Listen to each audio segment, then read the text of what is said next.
Natalie insisted. She pulled another piece of paper from her stack titled RSVPs for Friday Sleepover and read down the list of names. Alyssa, Grace, Jenna. With me, that's 4. They'll have been traveling. They'll probably be hungry. How many pizzas should I order for Friday night? She asked her mother. Do you think Alyssa likes anchovies? I'll bet she does. It's so weird that I spent 8 weeks in the same bunk with her and I have no idea if she likes anchovies. That's a stumper, her mother teased her, since I've never met Alyssa.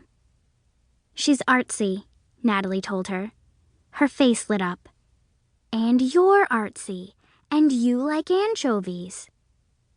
Yes, but I'm an art buyer, her mother replied, tipping her coffee cup toward her mouth. Not an artist, per se. She cocked her head as she considered the possibilities. Is Alyssa an artist, an art patron, or... Natalie chuckled as the answer popped into her head. She's a vegetarian, and anchovies are fish. Only technically, her mother said dryly. Natalie's mother went back to sipping her coffee and glancing down at the times. She wore a very cool bracelet of 7 hand-carved cameos, profiles in white of ladies with their hair swept up in ringlets, set in lovely apricot-colored stone. She had bought the bracelet during her summer art-buying trip to Europe. I'll order 3 extra-large pizzas, Natalie said finally. We can always have the cold leftovers for breakfast. True, her mom said, amused. Cold pizza had been one of Natalie's favorite breakfasts ever since she was 7, when she had spent a summer with her father in Rome during one of his movie shoots. Natalie's dad was the international movie superstar Tad Maxwell, a fact she had tried hard to hide from her bunkmates at Camp Lakeview. He and Natalie's mom had split up when Natalie was 4, and he wasn't around much because of his busy career.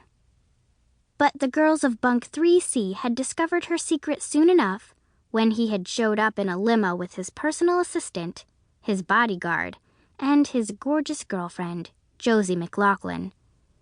That was the reason her new animated movie was going to be shown at the reunion. Some of the campers had never gotten over their shock and awe, but Natalie's best buds liked Natalie just for Natalie. So I really need to make sure they have a great time.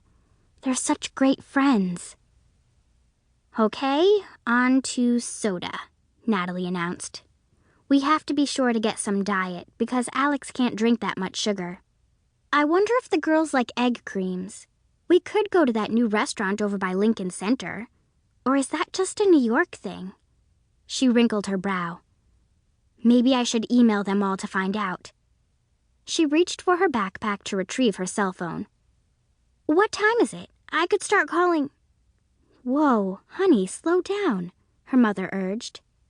The whole point of a reunion is to see your friends again and have fun together, not drive yourself crazy worrying over every little detail of your preparation. Natalie put the backpack down. She knew she was right. Her mom gave lots of parties, and she attended even more. Natalie had heard many stories of parties gone terribly wrong because the host or hostess was just too worn out to relax and mingle. It was going to be super fun seeing all her bunkmates again. But Natalie couldn't control her nervousness. She knew she had to make some plans. In addition to the official camp-wide reunion at Village Bowl, Natalie was playing hostess at not 1, but 2 sleepovers. The first one would be smaller, with just Alyssa, Grace, and Jenna, who would stay over all day Saturday. Her mother had already made arrangements for them to have a spa day, but that wouldn't take up all the time they had together. And there was still breakfast and lunch to work out, then getting ready for the party. Then, after the party at Village Bowl, the whole bunk was coming over for a second sleepover. That meant that all 11 of her bunkmates would be spending the entire night in her apartment, and most of them would be hanging out until early Sunday afternoon, and that made her super nervous. I've been nervous around these girls before, though, and things have worked out. She thought back to her first day at Camp Lakeview, a summer camp in rural Pennsylvania.